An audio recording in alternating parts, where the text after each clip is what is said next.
So I'll call Mendocino LAFCO to order at 9 o'clock on Monday, September 12th. Welcome, everybody. It's been a long time since some of us have been seated up here. Anyway, our first item is a call to order, and our roll call, please. Good morning, Commissioners. Commissioner Orth. Here. Commissioner Ignacio. Commissioner Ward. Here. Commissioner Frohnberger. Commissioner Roden.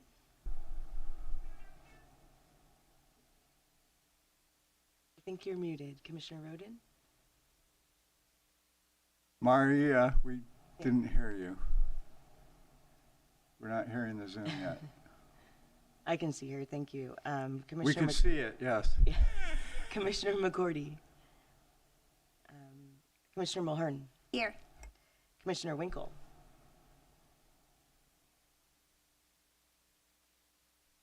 You're muted, Richard. Yeah. Okay. Commissioner Gonzalez. Thank you. And Commissioner Haschak. Here comes our fix. I'll note we do have a quorum of 5 commissioners for this meeting to be conducted. And we will wait until we establish audio. People hear me now? Yes. There she is. Thank you. Okay, we'll move on to AB 361, remote teleconferencing action, and we're today having a hybrid meeting. I'll turn it over to staff to move the item. Introduce it. Thank you, Chair Orth, and good morning. It's nice to see everyone. I believe that we still have to pass a resolution for the AB 361 because we are holding hybrid meetings. And the resolution, draft resolution is in your packet starts on page 4 of your agenda packet. So I'm looking for a motion to approve resolution 2022-2303. Move approval. Motion Gonzalez made. seconds. Second made. Any further discussion by commissioners? Any questions or comments by the audience? Seeing none, go ahead and do the roll call, please. Okay, Commissioner Gonzalez. Yes. Commissioner Roden. Yes. Commissioner Winkle. Yes. He's an alternate. He's an alternate. Yeah, he won't be voting today. Oh. Okay. Commissioner Mulhern. Yes.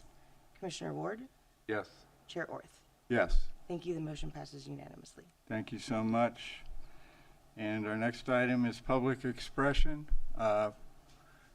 We'll open for public expression. I'll recognize Commissioner Roden first. Thank you. I can't see the view of the chambers, of the Board of Supervisors chambers. I only see Commissioner Gonzalez and myself and a few, I guess, the Zoom guests. But is there a way that the Board of Supervisor chambers can be made visible to those of us on Zoom? Good question. We shall check. This is our first Meanwhile, hybrid staff, meeting. go ahead and explain how the public can participate. Thank you. For those accessing from a computer, tablet, or smartphone, the raise hand function may be selected by clicking or tapping it from the reactions options. When joining the Zoom meeting, please enter your name so that you can be identified to speak. For those utilizing the telephone option, which is audio only, please use the raise hand feature by pressing *9 on your keypad to raise your hand and *6 to unmute yourself. When it's your turn to speak, you will be called upon by the last 4 digits of your phone number, if available, and asked to identify yourself for the record. Thank you. And so any member of the public and audience who wishes to speak during public expression on items not on today's agenda, please raise your hand or unmute and start speaking, and we'll recognize you.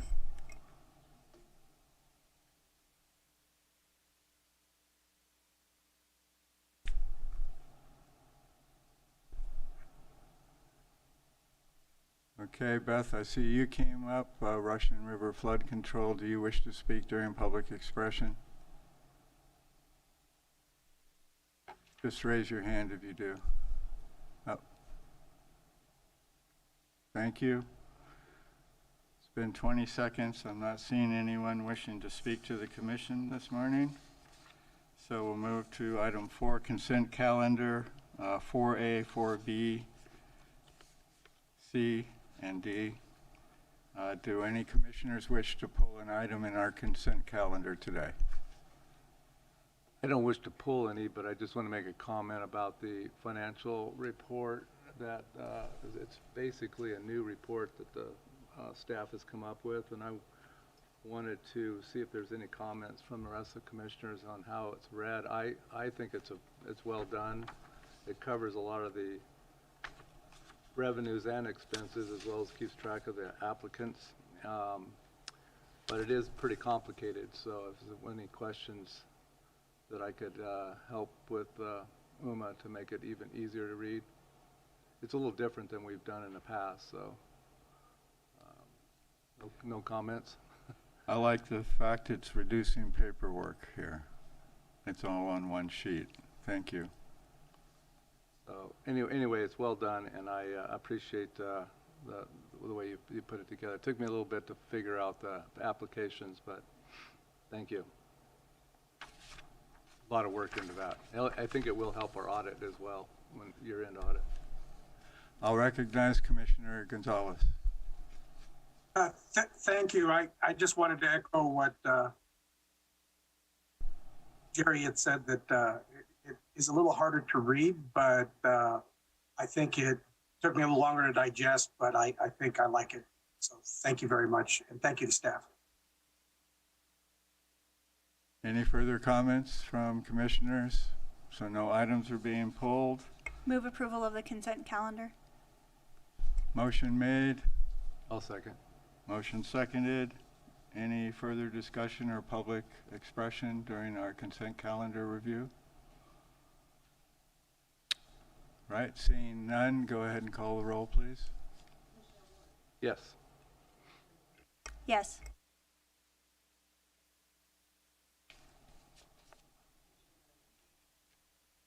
Commissioner Roden. Commissioner Roden? Helps my mic's on. Yeah, I say yes, so I can't get my button straight. Yes. Commissioner Gonzalez? Yes. Chair Orth? Yes, thank you. All right. Moving the agenda.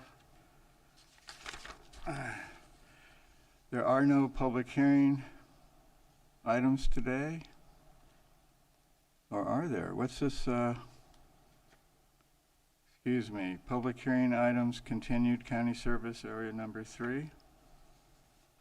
That shouldn't be there, correct? I think you might be looking at your minutes. So I am, thank you.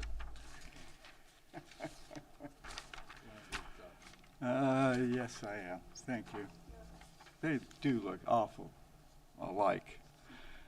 There's no public hearing items today, so we'll go right to the meat of today's meeting, which are workshop items. 6A, which is a joint public workshop for the City of Ukiah and the Ukiah Valley Sanitation District Municipal Service Reviews. And I see a lot of staff is here from the city and the Sanitation District. So I'll turn it over to you, Uma, for presentation. Thank you, Chair Orth. Today we're holding what we anticipate will be the first of at least 2 joint workshops for the City of Ukiah and the Ukiah Valley Sanitation District, Municipal Service Review, and Sphere of Influence updates. Our workshop today is focused on the municipal service reviews for these 2 agencies, and they are being presented together because of the interconnected systems and the coordinated operations of the 2 agencies. We'll have 2 presentations today. The first will be a joint presentation by the city and district staff, and then we'll follow up with a brief staff presentation. The development of these MSRs is a shift from our typical process.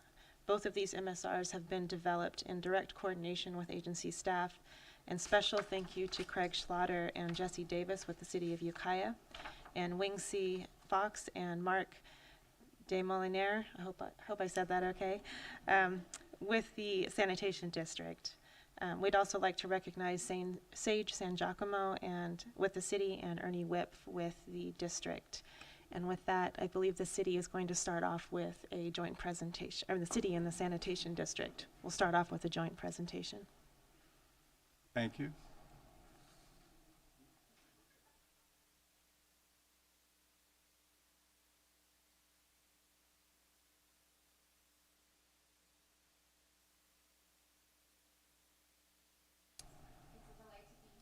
Morning with City Manager Sage San Giacomo. We have a very, very brief presentation regarding the work that the city and the district have been doing. First, I'd like to start with a couple of introductions. Oh, sorry, Ms. Vanna, can you please advance the slide? We'll start with some quick introductions. With me, as I mentioned, is Sage San Giacomo. City Manager of the City of Ukiah. Myself, Wing C. Fox, Interim General Manager for Ukiah Valley Sanitation District. And in the audience to answer any questions, Ernie Whip, Sanitation District Board Chair, as well as Candace Horsley, Board Member of Ukiah Valley Sanitation District, and Craig Schlatter, Community Development Director of the City of Ukiah. So why are we here this morning? We wanted to provide the Commission and the public with an overview of the Ukiah Valley Sanitation District and City of Ukiah joint sewer system. I know many are familiar with our joint sewer system, but may not know how intricately tied we are. So we wanted to touch base on that, as well as to convey the progress that we've made together between the agencies. We're calling it moving from conflict to cooperation, really for the benefit of all ratepayers in the Ukiah Valley. And we're also here to make a request for LAFCO's continued support of these joint efforts. With that, I'll turn it over to Sage. Great, good morning. Just a brief introduction about the system. The district and the city provide joint sewer services for the greater Ukiah Valley through a participation agreement. Just a few components of that, of each of the agencies. Both the city and the district each own their separate collection systems. The city of Ukiah owns the wastewater treatment plant, and the city of Ukiah also provides operation and maintenance support to both the district and the city's collection system and the wastewater treatment plant. The cost for the services is shared proportionately between the two agencies, both on the collection system side and on the operation of the wastewater treatment plant. And there's not so much a complex way of distinguishing those costs, but you often hear ESSUs, equivalent sewer service units. That's the term in which is really used to define the cost proportionate shares that and the way that we calculate those. If you take a look at the map that's up on the screen, and I hope everybody could see it, the area in the green is the district's collection system. And then you see the yellow outline, which represents the city of Ukiah. The white area within that yellow boundary is the city's collection system. You will also note there's areas of green within the city limits that represent portions of the district's collection system that are within city limits, and that's often referred to as the overlap area, which is a term that I think you've heard and people have heard a number of times when it comes up between city and district. Next slide. And so just a brief overview of the history of the two agencies. The two agencies have been operating jointly since 1955. We often forget that because I think we're so focused on just the recent history related to the conflict and litigation between the city and the district, which has really spanned a very short term within the overall history of the two agencies, really between about 2012 and 2018. Is when there was the series of legal conflicts that a lot of people read about in the newspaper, and it became very, very public. Those series of claims were settled in 2018. During that time and then slightly after, and then before as well, there's been a constant jockeying of the two agencies related to territory and assets. And that, again, predates the legal and also postdates it a little bit. A lot of that friction, or the most recent friction, was caused by the city's application to LAFCO related to detachment of those overlap areas, and the concern related to that from the district side was the financial viability of the district if those areas were overlap or was taken away and put on the city side, and what it would do financially to the district. From the city side of it, it was about having control of the jurisdictional areas in which the city is responsible for. And so that friction was, both sided in both ways, and as much as the city was pushing forward with it, the district was pushing back on preventing that from happening. Next slide, please. And we can see, chime in if there's any part of this that you want to add to.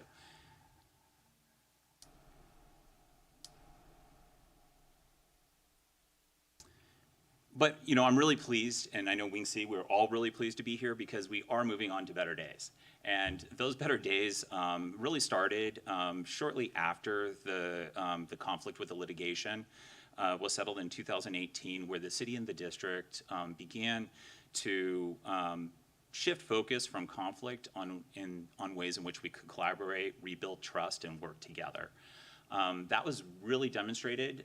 The beginning of that was demonstrated, as hard as it was in 2020, we went through refinancing with significant debt that was associated on both the city's books and the district's books related to the wastewater treatment plant upgrades. And we were able to refinance that debt for the benefit of our ratepayers and the community, and being able to leverage, historically low interest rates at the right time, and being able to strike a deal with financing for that to capitalize on those interest rates. We've also since have worked on a joint sewer rate study, so that way again working collaboratively on establishing rates. Which is important when you think about having the right rates in place in order to be able to maintain and develop the system the way that it needs to be developed for service. And having both agencies work together on that is remarkable. We've also had regular meetings with finance and operating staff that have continued really since the rebonding efforts. And continue to this date. We have collaborative and transparent budget preparation and adoption between the organizations, and we are also working on a unified capital improvement development plan for the system. Just a quick example of that is we currently worked with the district on a main line. A main line to the north of town, in which the city, put out the bid, worked collaboratively with the district, and the district is now taking that action up to actually approve the construction project, I think, at your current board meeting coming up this week. Yeah, so a lot of good work on working on that. We work on a 5-year capital improvement plan in which we're identifying system needs and wastewater treatment plant needs.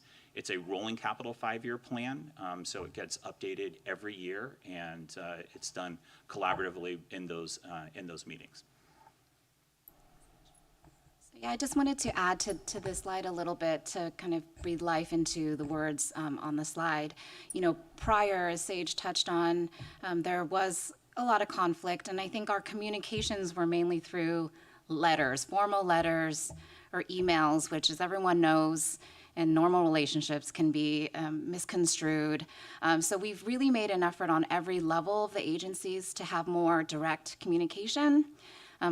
Either in person or at least via Zoom or phone calls. I think the first step was us having a phone call, a short counseling session, but just having a direct communication with each other, as well as with the staffing level and the finance and operating, and also we'll talk a little bit about the elected body level as well.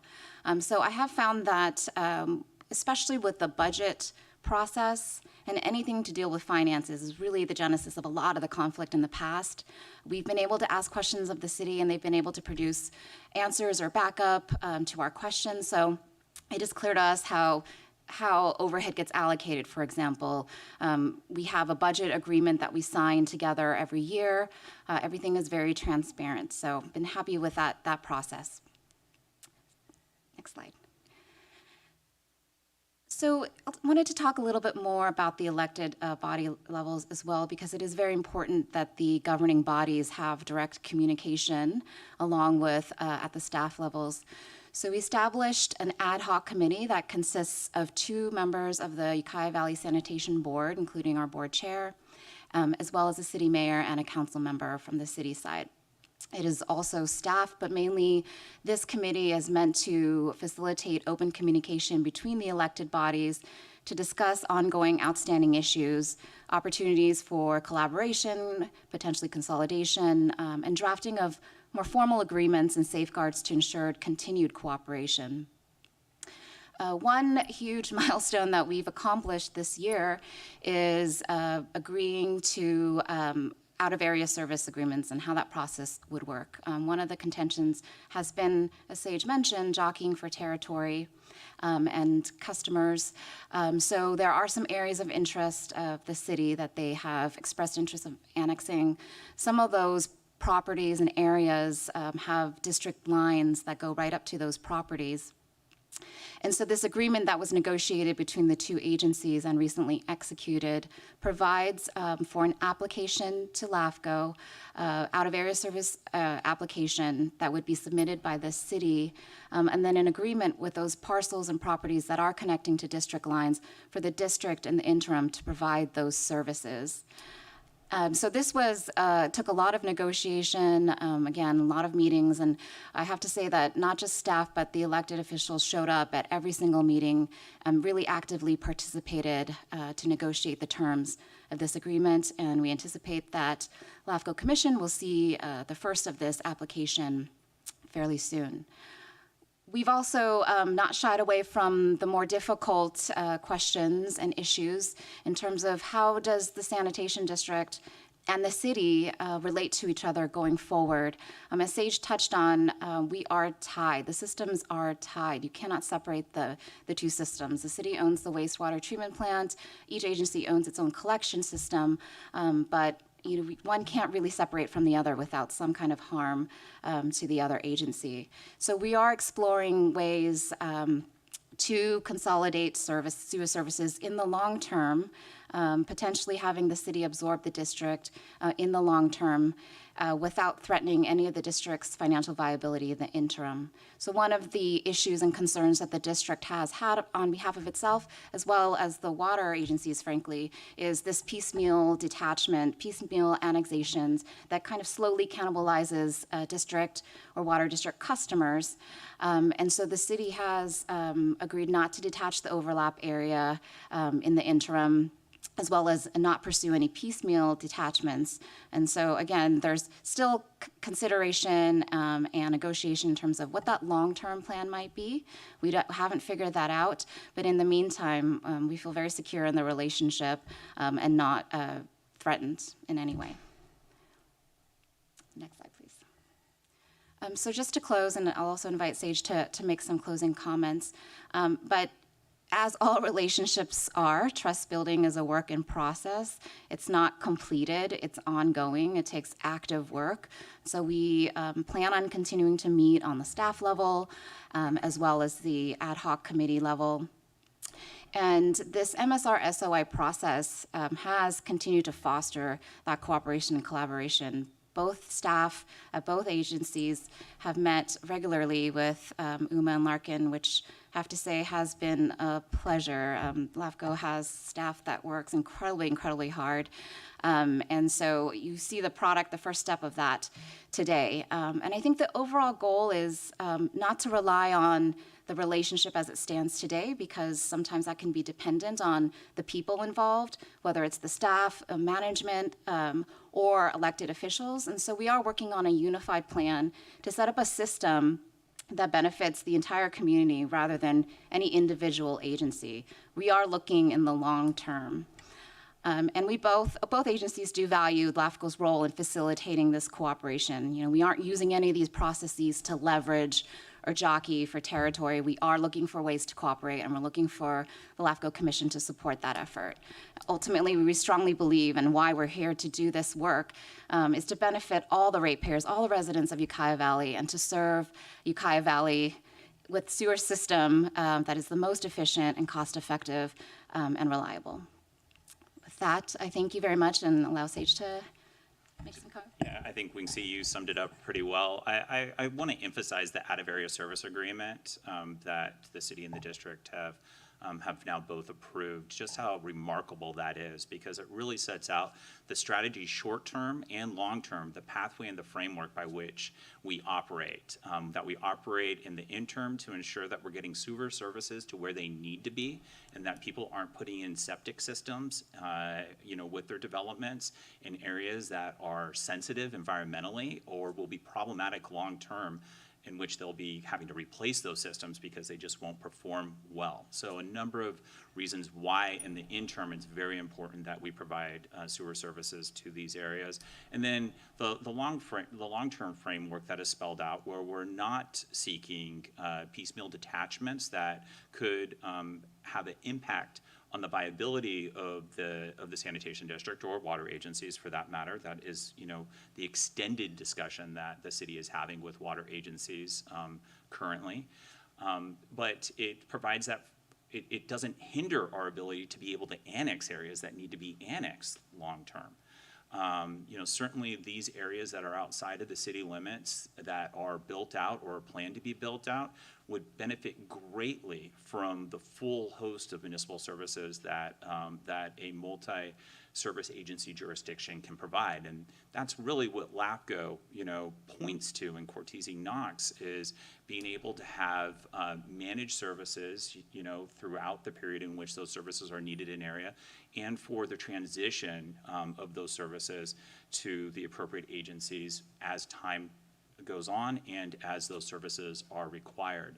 I'll just point out that we've seen that failure, not only here locally, honestly, but also you could look to Roseland in Sonoma County and Santa Rosa, where you had an area between the county and the city that was not annexed when it should have been annexed, and just recently, actually, they were able to reach an agreement. The cost to the agencies that are involved for not getting to an agreement at the appropriate time is significant. I just reread that agreement, and we're talking multi-millions of dollars of additional investment that had been neglected in an area over decades for services. And so, that effort, transcends not only this agreement that we have with the sanitation district, but what we're working on with the water agencies and with the county.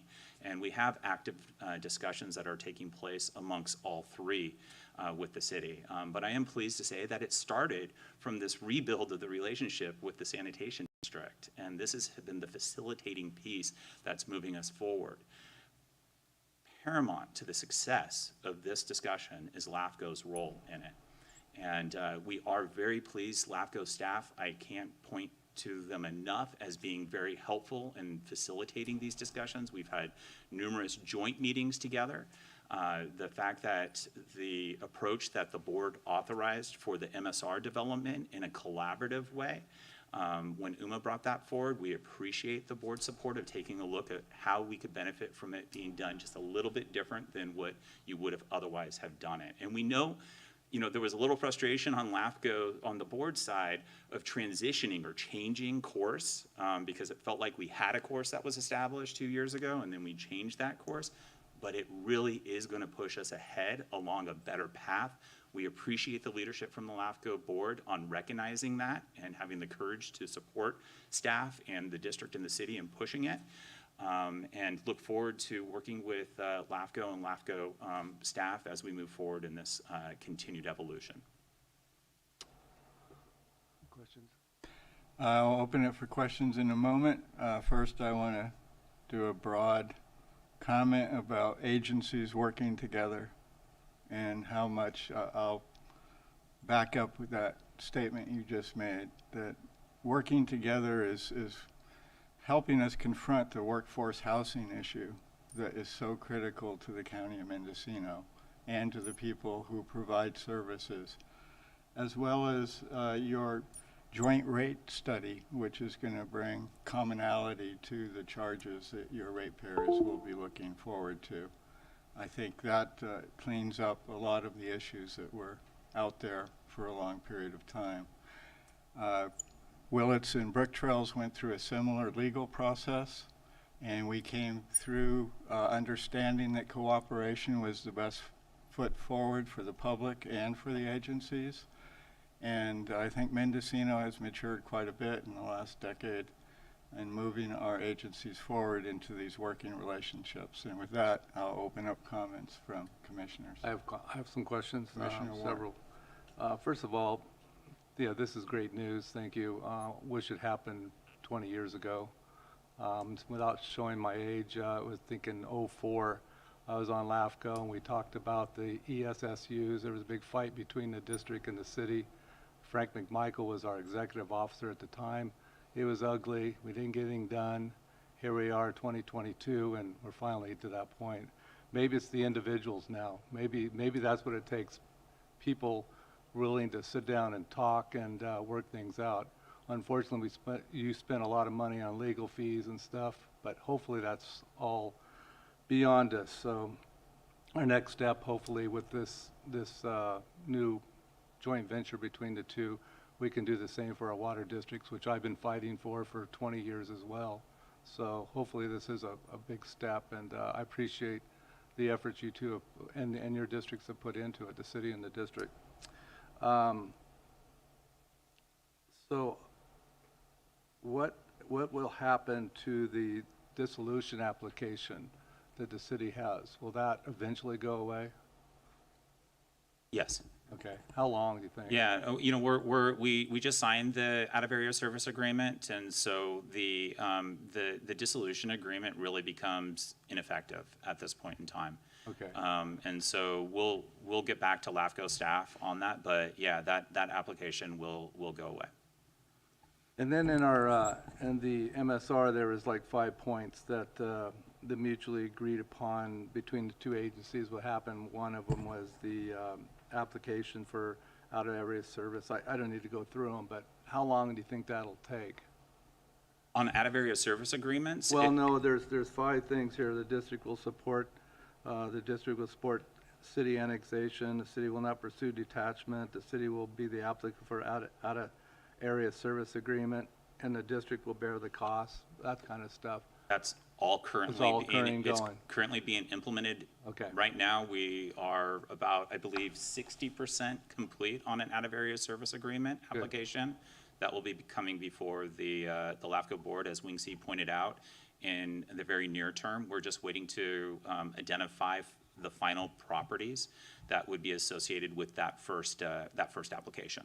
So, I think it was mentioned in the past that the district may end up going away once this is all consolidated. Is that still the Yeah, so the ad hoc committee has explored all options, whether it's a special district, water and sewer, taking over services, including the city, or the city and the district entering into a joint powers authority agreement, as well as the city's annexation. We haven't figured out direct path. I think right now our priority is making sure that we do have a long-term plan. We work through that. We have discussed city absorbing the district. Again, I think the devil's in the details in terms of not threatening the district's financial viability in the interim. So making sure and taking the time that we explore all types of options. And we've also discussed thresholds, because of course, representation is very important.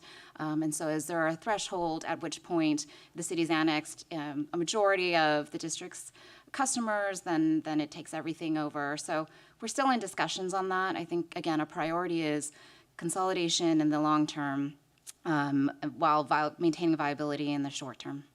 Because this could be a blueprint for future consolidations, especially the water district. So it's very important, I think, that we pursue that. I mean, as a LAFCO, our goal is to get consolidations, efficiencies in services, those types of things. So I'm hoping that that's the direction we're going. I think thank you very much. Sorry, the district is at the table, willing to work. There's a lot more complications with city annexations, as I'm sure Sage can address, that really isn't in the Sand District's power to support. But yes, we are supportive of that long-term plan. We'll keep working together. It's very important.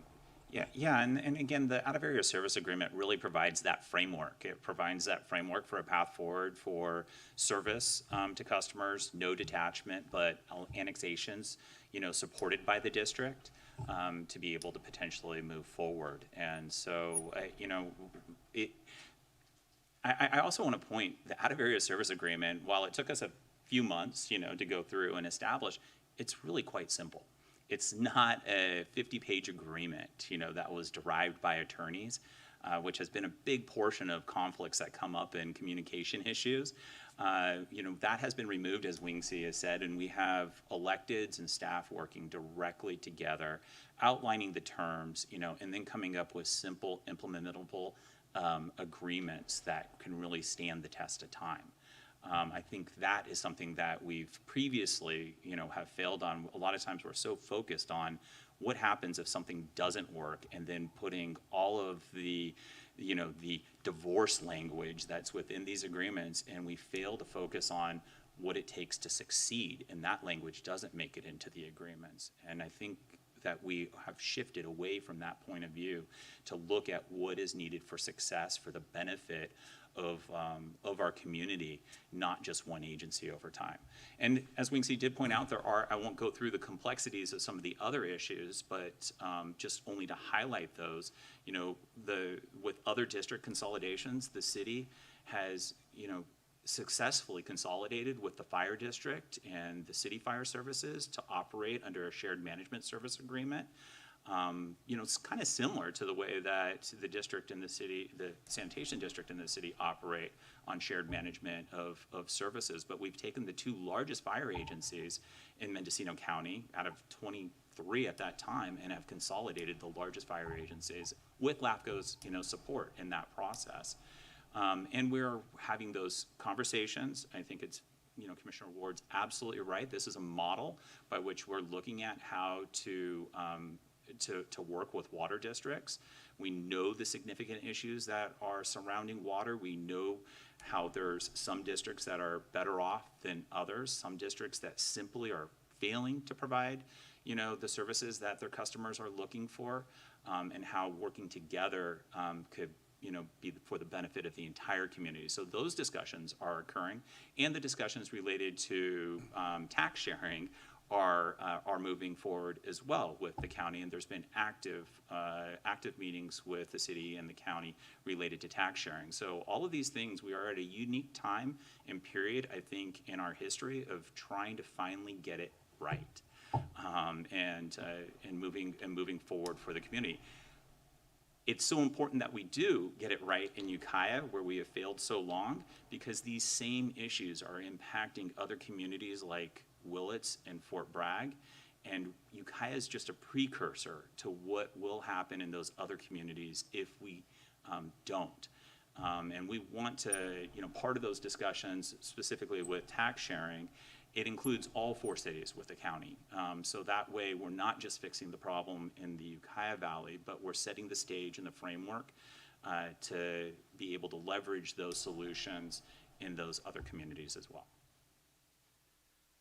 You mentioned the fire service coming together, and again, the concept of mutual aid is now out there with both sewer and water districts as well.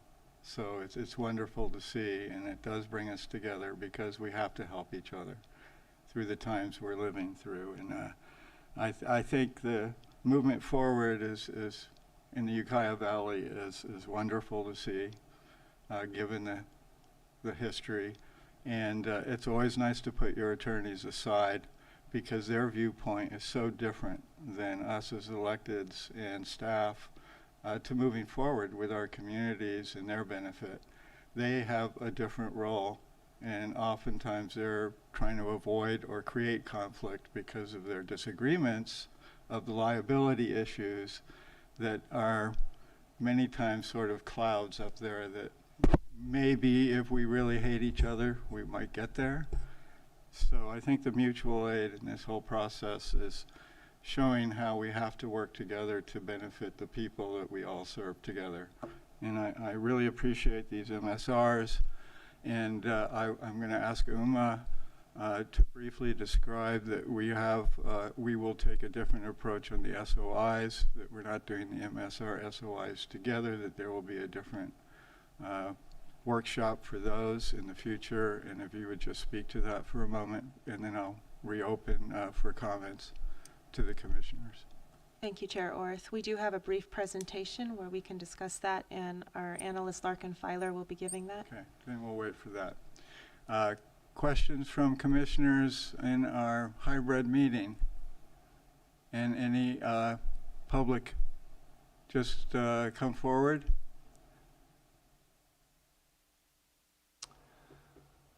I'll make a comment. Okay, go ahead, Well, Commissioner Ward. I'd just like to say, I think most of you, Tony's been here a long time. I've been frustrated with how this has developed the last 20 years, and it is fresh news to hear this. I may be going off LAFCO, my term's up, and I'm not sure if I'm going to run again, but getting at that cusp of getting things finally done after all these years, it's really heartening to hear this. However it goes in the future, you guys keep it up, please. You've got a really have the ability to make something really work here in the valley. As like you said earlier, it was a blueprint for Willits and Fort Bragg and the rest of the county as well. So keep it up. I appreciate it. Just sitting on LAFCO for 22 years, I just get very frustrated because we're not moving fast enough. So there is consolidation is very important. So thank you very much for coming and telling me all these things now. Finally, we got the attorneys out of the way and getting some things done. So again, thank you very much. Any questions? Commissioner Roden, go ahead. I don't want to take any more of the commission's time, but I just want to not reiterate, but just lend my support to everything that Commissioner Ward just said. I was on LAFCO so many years ago, and I commiserate with the frustration we used to feel at nothing happening, and it's very exciting that we're seeing movement and cooperation. So. I have a question for staff. Will a JPA formation help mutual infrastructure grants from the state and federal sources? Yeah, I mean, as Wingsy pointed out, we're looking at all of the possible options. The goal is to maximize the benefits for our community, not any one agency. And so looking at that, I think, is tremendously important. I don't know that it plays as much of a role on the sewer side, but right now on the water side, it is monumental. We have a very, very short window to exercise some type of effort for shared management, JPA, or some other type of consolidation with the amount of funding that's available from the state at this time, which could exceed tens of millions of dollars, to improve water systems throughout the Ukiah Valley. So those discussions are very active right now, and in taking precedent and priority to accomplish, knowing that in the future, that money won't be available from the state, but the requirements, and the regulations surely will come down from the state without the potential funding, and then we'd have to figure out how to pay for it all locally, as opposed to being able to take advantage of the significant amount of funding that's available. But it is absolutely something that's part of our evaluation with any of the consolidation efforts. We looked at that with the fire district consolidation and the way that we worked through that. And I think we have leveraged a lot of benefit from that relationship to improve not only fire services in the Ukiah Valley, but throughout Mendocino County. And the county has been a big part of those efforts in trying to shore up the resources that are needed for our fire services throughout our county and communities. Also, again, I think having the consolidation in Ukiah Valley of fire services help with seeking additional revenues for all the fire services in the county, because it resolved, again, a potential conflict that now is not.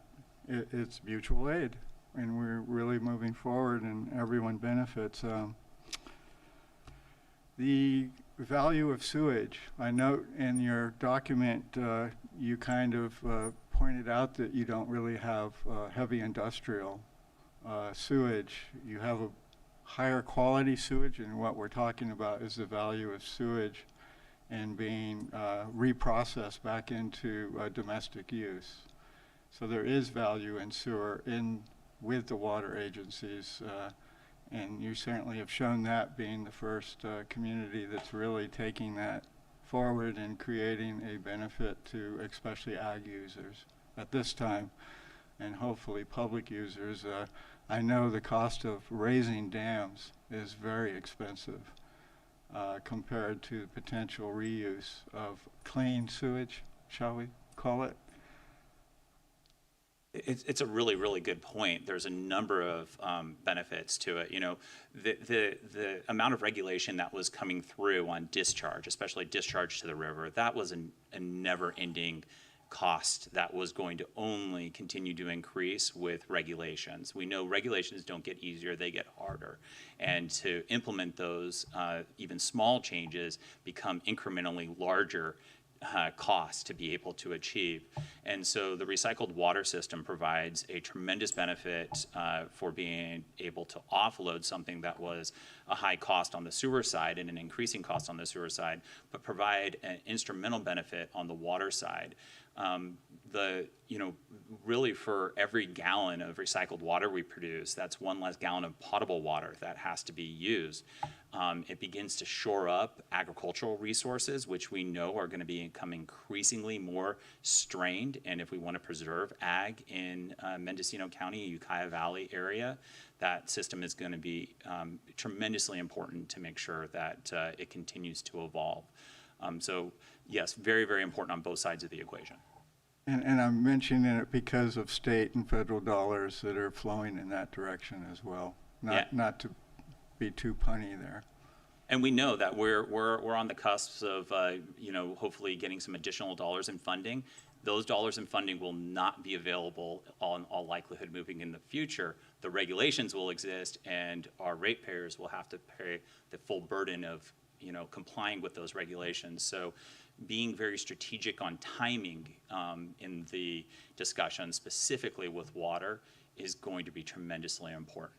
And LAFCO is going, just like you have been, is going to play a instrumental role in being able to leverage those resources in a timely way. And we're all bound by certain processes and the bureaucratic process that our agencies have to go through, including LAFCO, LAFCO staff, the LAFCO Commission, in supporting these efforts is going to continue to play that really critical role to being able to leverage this, just like you have, thus far with the fire district and the sanitation district. Well, I think these two MSRs are a good example in our moving forward with reviewing our water agencies, both inland and coastal, in our work plan. And hopefully they're paying attention that mutual aid is really a benefit to all of us.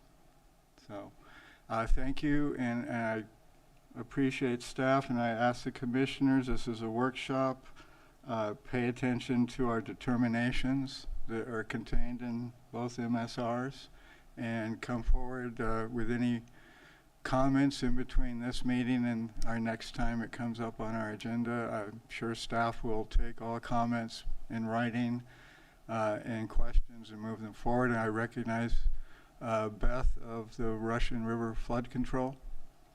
Thanks, Tony. Hi, everybody. Elizabeth Salamone, serving as the General Manager of the Russian River Flood Control Special District. First, I just want to say that there were a couple comments about how it feels like things haven't been getting done over the years. And I would say I agree when it comes to the City of Ukiah and Sanitation District issues, that there has been this feeling of stuckness. And I applaud everyone that's been involved in moving that forward. This is just a phenomenal boon for our community in general. But I will say that LAFCO has gotten so much work done in the last 8 years, and I really credit that to the excellent staff. Yes, I was one for a while, but under Uma's leadership and with Larkin on board, really have gotten through quite a lot of work, and I really appreciate that. What I want to ask of the LAFCO Commission is taking this excellent example between the City of Ukiah and the Sanitation District.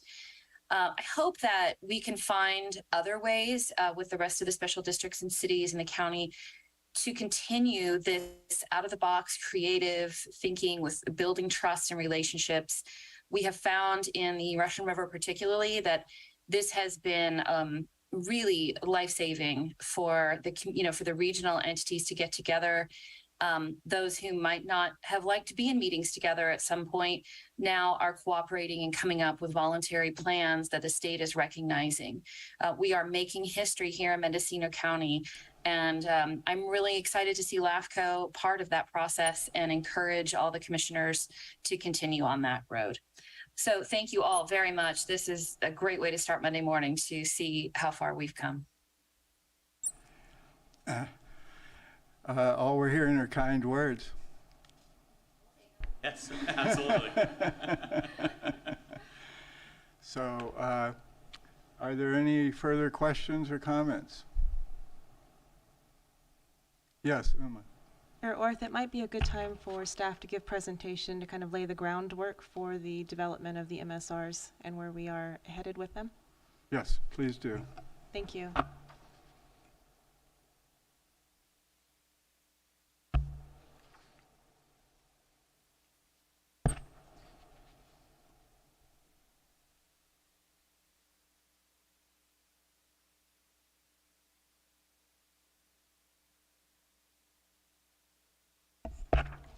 Can everyone hear me okay? There we go. So, as we've already discussed, this is the joint workshop for the City of Ukiah and the Ukiah Valley Sanitation District Municipal Service Reviews. Just as background, an MSR is a study of a local agency's governance and operations. It provides an inventory and analysis of agency services, and that addresses capacity, financial ability, accountability, and anticipated growth. This is a second MSR for both the city and the district. While in the packet there are two separate MSRs, one for each agency, as we've mentioned, these are interconnected agencies in regard to wastewater services, so we felt this joint workshop was a good option to present this today. For the City of Ukiah, the city was incorporated in 1876 as a general law city. The city limits are 4.7 square miles in size and serves a resident population of roughly 16,000 people. It is a full-service city and provides administration, airport, animal control, electric utility, fire and emergency medical services, law enforcement, community services, which is parks and recreation, public works, solid waste, stormwater, wastewater, and water. As far as the sanitation district, this district was formed in 1954 and was originally a district.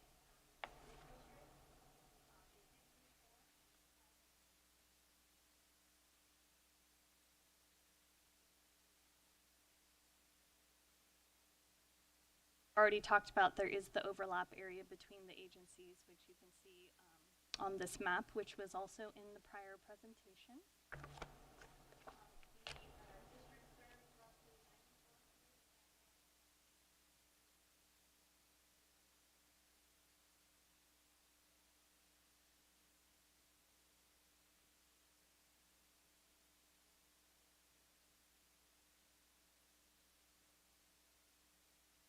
Image of the wastewater system throughout the Ukiah Valley.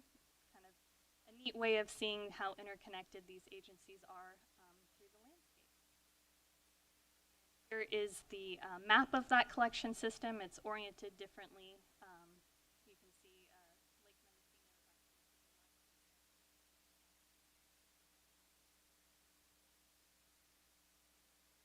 Mendocino. And the summary of ESSUs.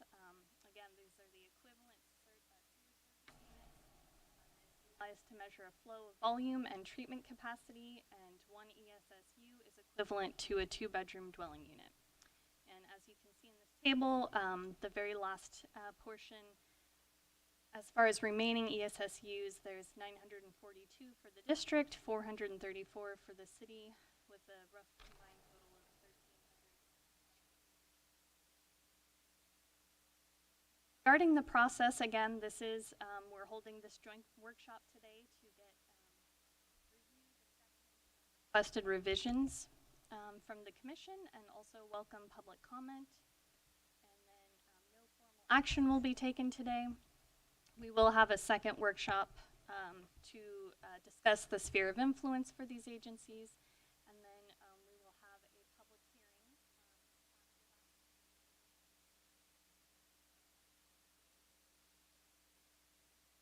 That concludes my presentation, and I'm happy to answer questions. Once again, we thank the city and district staff for all their help in reaching this point, and are very grateful for the opportunity to right the ship and move things forward for the valley. So thank you. Thank you, staff, for these comprehensive documents that are available on our website. MSRs are a way for the public to really see the way your services are being delivered, how your local government is functioning, and these are two very critical MSRs for the Ukiah Valley. And so again, I'll open for comments from commissioners. Beth, your hand is still up, but I'll go to... It's just we're losing audio for Larkin. We couldn't really hear most of the presentation, unfortunately, Okay. on Zoom. That was the case for me too. All right. I guess everyone on Zoom had a hard time hearing Larkin. You get the gist of what she was trying to say, which are the two documents before us?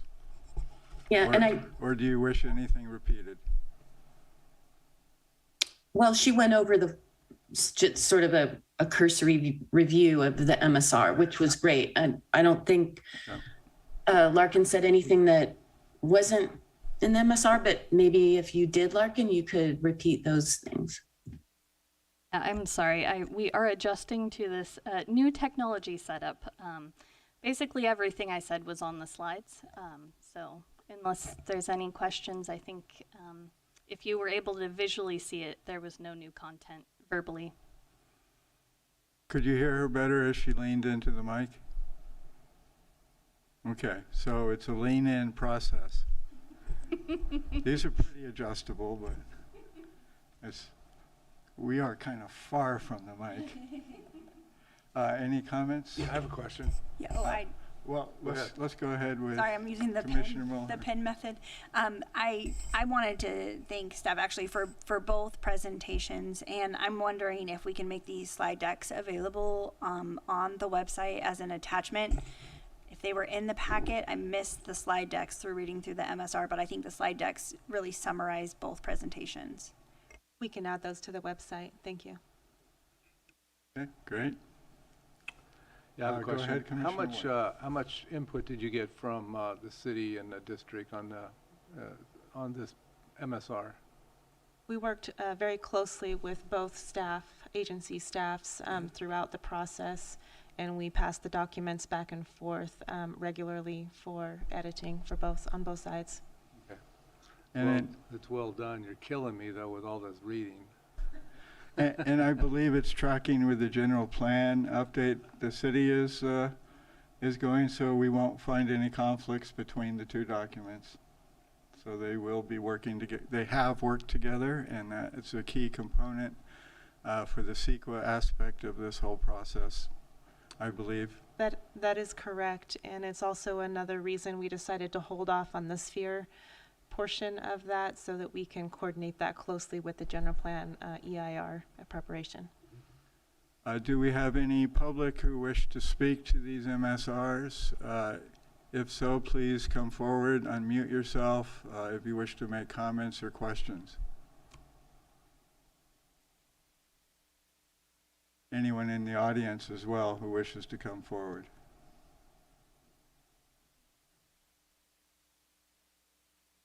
Thank you, Commissioner, staff, Ernie Whiff, the Chair of the Sanitation Board.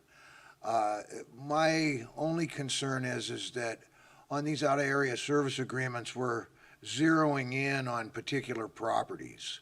And I believe that there's kind of a catch-22 involved in that, if I'm going to develop a project, I'm not going to spend a couple of $100,000 with plans and soils reviews and all the other hoops involved in getting the project off the ground unless I have water and sewer. And we can't be assured that we have water and sewer unless we have the blessing or at least a concurrence from the commission and LAFCO that it will be possible to provide with the appropriate information those services, right? Is that, I don't know if that's too much to ask or not. Well, out of area services, I'll use the Anderson Valley Fire District as an example. We approved, they're going, they first looked at the annexation process, but went without a service area agreements as interim steps to those future annexations. In other words, when you do an out-of-service agreement, you're also committing those being served that they will support a future annexation when that proposal comes forward. So in a sense, they are an interim measure, and it's because the Sand District and the city are working together that LAFCO supported this process. Certainly, I understand that. And that will continue on a case-by-case basis, but we all know that workforce housing is a critical need within the county of Mendocino and within the Ukiah Valley. And Yeah, that is a consideration. Looking for a little assurance that once this project process is established, that it could be more expedient. I guess would be. There'd be no and there will promises be from the commission. Okay, great. We're a bunch of electeds as well, so Cool. We're in our revolving chairs as well. And re-education is a process. Why these MSRs exist is they're available to educate electeds as they come into having responsibilities to make those decisions. But so I think these MSRs do help, and the working relationship between agencies is also very helpful to continuing this kind of process. Well, I think the outline for these out area service agreements a pretty solid, well thought out, well hashed out process where everybody's completely committed to working together to make it all work at the best possible way that it can work for the ratepayers. And we'll see that as you move it forward and come back to the commission with us to formalize that process. So, thank you. And I'm glad you're all working together. It's to the benefit of all. I have a comment. You're looking for comments from the MSR. I did read it. I mean, it's tough to. I mean, a lot of it you can't really say it's not right or is right. That's why I want to know how much came from staff, from the city and the district. They know the numbers and stuff. So the only thing I did come up with is on our packet, page 144, section 3.10.2. And being in the garbage business, I always check this stuff out. We're not taking garbage to East Lake Landfill in Lake County anymore. It's going to Ventura Hills in Solano County. It's the only thing I could find, darn it. I mean, it's usually I find a lot more, but you guys are, and these things are getting more complicated. I hope the city and the district appreciate the work that these MSRs do for them, as well as the public. The public now will know a lot more about the city and the district when they read through these documents. So it's very important, and hopefully they're being read, because we put a lot of effort into having them done. And so, again, thank you, staff. You did an excellent job, as usual. Well, thank you for digging, Keep Commissioner me up Ward. late at night reading this darn stuff. Yes, I almost was going to make a comment about the fact that in the 1850s, the first development was the town of Sherwood, because the Sherwood corridor is the only and Brook Trails is the only unserved community to a state highway system, and maybe if the town of Sherwood survived the big fire it had, and we'd still be talking about the town of Sherwood, but it's gone. I did have a comment that Ukiah was the county seat. Do you have to be a city to be the county seat? I don't believe so. I think, actually, I think Quincy is the county seat in Plumas County, and it is unincorporated. So- Quincy is not a city? No, it's unincorporated. Portola is the only incorporated.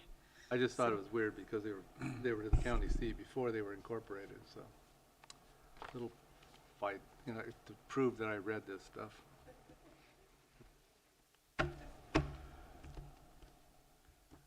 Further comments from and questions from either the audience, people who are on the Zoom call? I have a comment. Okay, Commissioner Winkle, go ahead. So in Calaveras County, San Andreas is the county seat, and it is not incorporated as a city. Okay. Thank you for that example. Okay, well, again, if the public wish to go to the LAFCO website, these MSRs in draft form and in approved form exist for all of our communities throughout Mendocino County where public agencies are serving the public. And we really do like to draw that attention that when staff puts all this work in, all your agencies put all the work into these MSRs. They do exist as disclosure documents available to the public and other electeds at other levels, such as the state legislature, which I know do read the MSRs. Their staff do pay close attention, and it does help align funding resources to our agencies, and it's a critical component to helping that process occur as well. And I'm very pleased to see the city and the sanitation district are both in the green. You're not running deficits. You survived the pandemic, knock on wood. Yep, there's wood here. Got a little Irish blood in me. And I'm very pleased on the financials that are being demonstrated in this MSR. I think you've done a great job in keeping, and the public keeps spending locally. The revenue streams are critical to our survival here in Mendocino County. So the more we do locally, the better support we give to our local agencies. And I think the financials demonstrate that that is occurring. So that's wonderful. And the tax share agreement issue, I'd like to thank Commissioner Mulhern for moving that forward on a countywide basis, because it has been a major issue for moving so many proposals forward in the county and for the benefit of our citizens. And so that's also forward progress. It's very critical to this for all the public agencies in the county to move forward to control growth in a meaningful fashion that's going to make sense for the citizens and where they wish to live. Any other comments from staff? I just wanted to follow up a little bit more to speak to Commissioner Ward's question. I want to really thank Jesse Davis with the City of Ukiah, who provided a lot of support with the development of the MSR, even through his vacations, I will add, and Wing C as well. There was a lot of, we held basically what amounted to weekly meetings with staff, and there was a lot of back and forth and development of these MSRs. So thank you both very much. This has been a really refreshing process for development of these MSRs, and it's been great to work with both agency staff. And thank you for modifying our process and program. I think it's been to the benefit of the whole MSR development, and I'm looking forward to seeing the same with the SOI moving forward as well. Certainly, that's the nut that needs to be cracked And I think with this example, I think we're moving in that direction rapidly. So with that, unless there's further comment from anybody, we'll move our agenda. Thank you all for coming today, and thank you for all your hard work, whether it's been in person or Zoom. We're getting it done, right? Okay. With that, we'll move to item 7, commissioner terms, recruitments, and elections. Thank you. The staff report for this item starts on page 261 of your agenda packet. We have 5 commissioner terms that end in December of this year. It's a county regular seat held by Commissioner Mulhern is up at the end of this year. The city regular seat held by Commissioner Ignacio is up. The special district regular seat held by Commissioner Frohnberger, and the special district alternate, which is currently vacant, as well as the public regular seat held by Commissioner Ward. As a reminder, county members are appointed each January by the County Board of Supervisors. City members are appointed by the city's selection committee that meets in January each year. And the special district members are selected through an election by the independent special district boards that is implemented by the executive officer. We did initiate that process for the special district election, and 3 nominations were received for the 2 seats, and ballots have been distributed for the regular seat. We had 1 nomination for the alternate seat, who was Francois Christen with the Anderson Valley CSD. The statutes say that he is automatically appointed since we only received that 1 nomination. We had 2 nominations for the regular seat, which was again Francois Christen and Candace Horsley with the Ukiah Valley Sanitation District.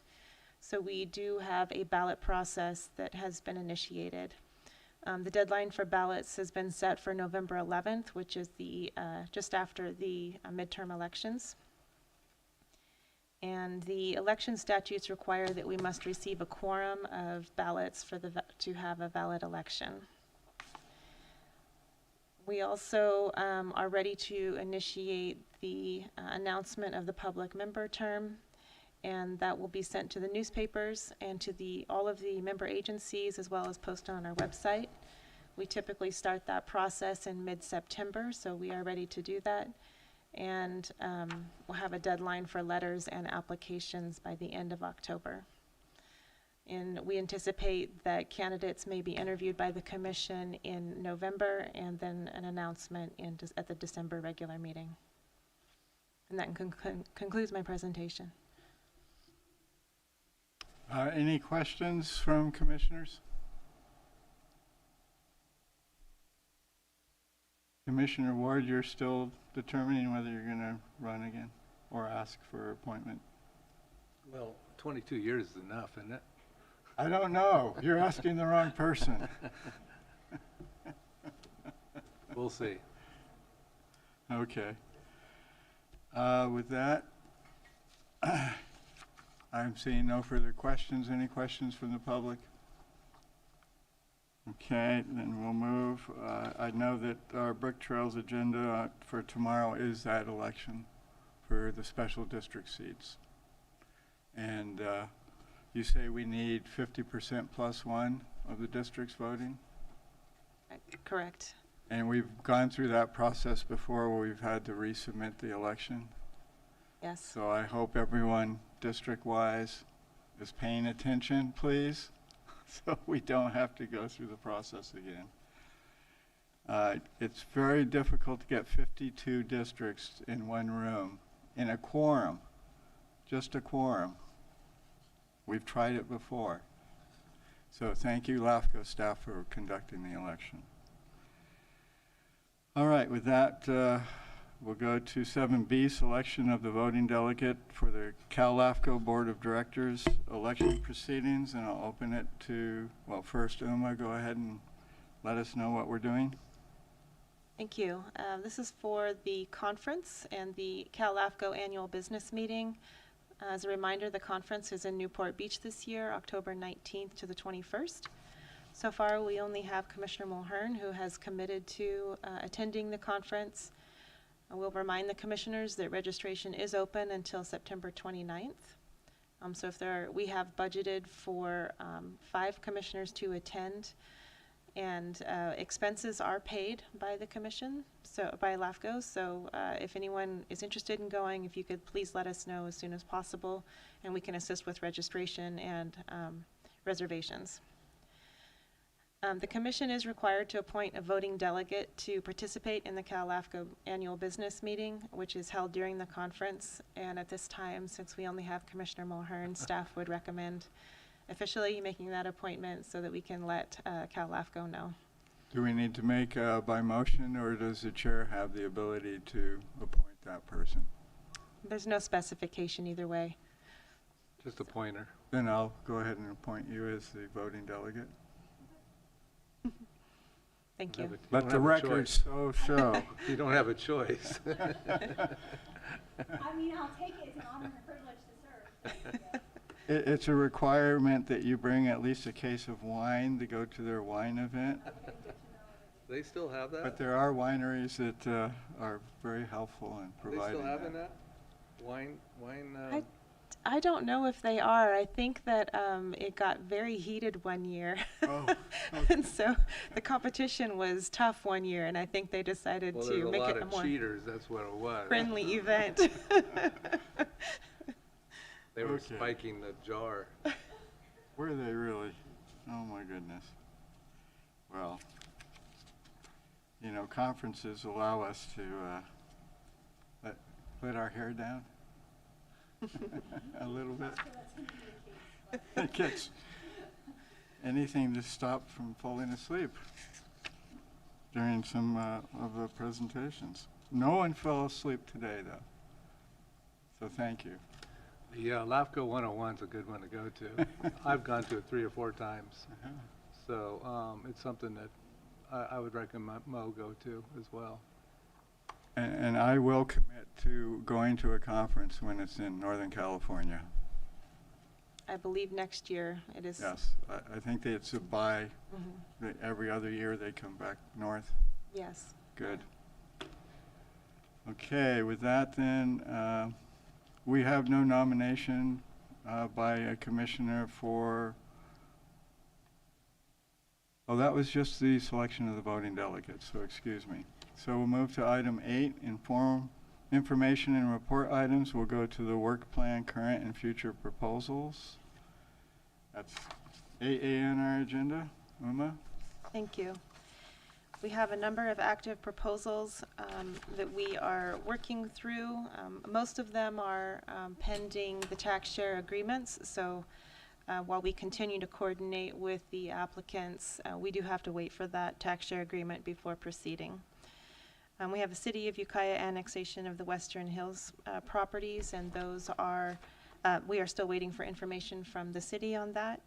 We are also working on the Elk Community Services District activation of latent powers, and we've been coordinating with Elk CSD on that application.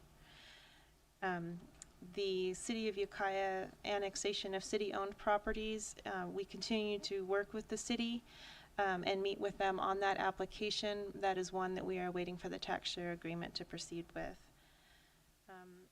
The potential future proposal, the one to add, is one that's been discussed today, which is the City of Ukiah and Ukiah Valley Sanitation District out-of-agency application, which we anticipate within the next month or two. And so we'll be hopefully seeing that maybe before our next meeting even. There are updates that are on page 279 and 280 of your agenda packet. There's nothing else that's new to report at this time. Questions from commissioners? Yes. Why can't Millview make a decision? I mean, what's the holdup on Millview? The last update that we had was that they were circulating a CEQA document for review, and then that was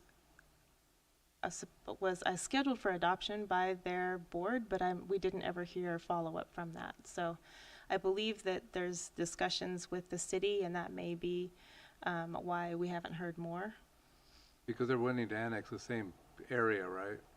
Correct. This would be their proposed annexation of the Masonite area.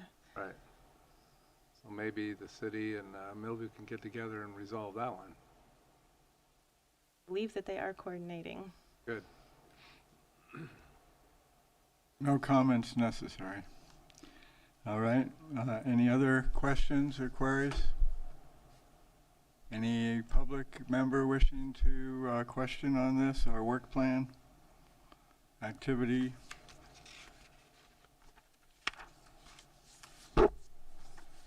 Seeing none, we'll move the agenda to correspondence received. No correspondence to note. CALAFCO and Business and Legislative Report, which you provide me an extensive legislative report. They're quite busy. Yes. One other thing to note for CALAFCO is they do have a CALAFCO University webinar. It's called Two Agencies in Dispute, LAFCO's Role in Assisting and Resolving the Conflict. That's scheduled for September 19th. It is free to LAFCO commissioners and staff. So if anyone is interested in attending that, they can register by the CALAFCO website. I hope you're leading that webinar. I mean, it's really the staff, agency staff, who have done all the hard lifting. Absolutely, we're tagging along.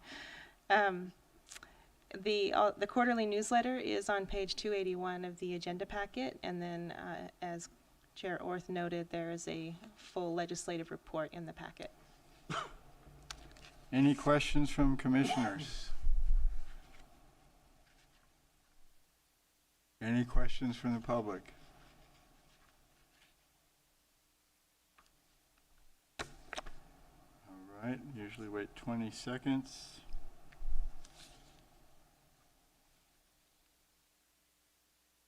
So let us move then to 8D Executive Officer's Report.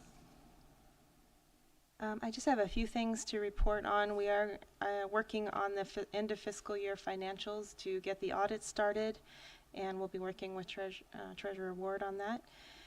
Our application activity does remain high, although we are waiting on the tax share agreements before we can continue with a couple of the applications. Our agenda for October 3rd is light at this time. It's only a couple of weeks away, so we'll be coordinating with Chair Orth to determine a need for the meeting. We won't be ready for the Sphere of Influence workshop before then, so that's all I have, I think, this time. And I will give you a lot of leeway on the October meeting, because when we skip a meeting, you get all this work done. Good And point. there's a lot of work to get done. So thank you, staff, for all that you've presented here today, and to the cooperating agencies. Been a very valuable meeting today. I'm glad we got to do it in our first face-to-face meeting of LAFCO in some time, and it's a pleasure to see you all again. And we'll see you in the future meetings, I'm sure. So thank you for your participation today.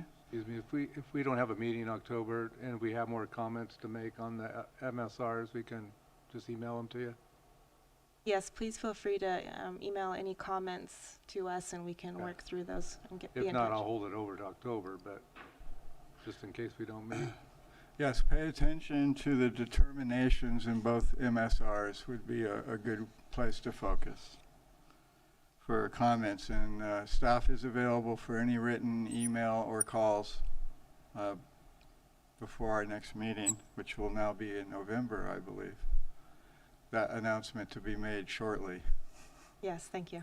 With that, we'll go to commissioner reports, comments, or questions.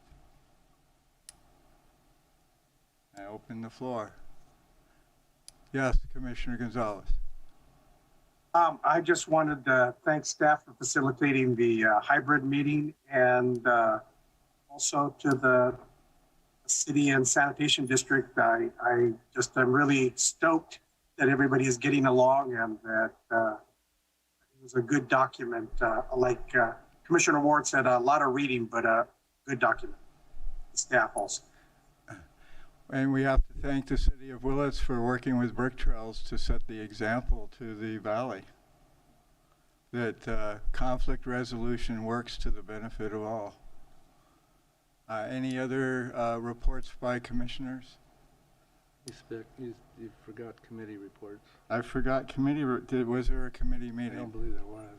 There were no committee Yeah, meetings. that's sort of why I forgot it. Why you went right over it, right? Do you foresee any committee meetings between now and the November period? I don't believe so at this time. Okay, well, I have to again say, staff, you're getting a lot of work done. So sometimes conducting fewer committee meetings has benefits. But when we're ready, when you're ready. Thank you. Any other reports from commissioners? At this time, I believe our meeting is over. Meeting adjourned. I'm looking for... Motion adjourned. Motion to adjourn is made. Thank you all for coming. And 10:30, wow. The day is still young. Not that you have anything else to do.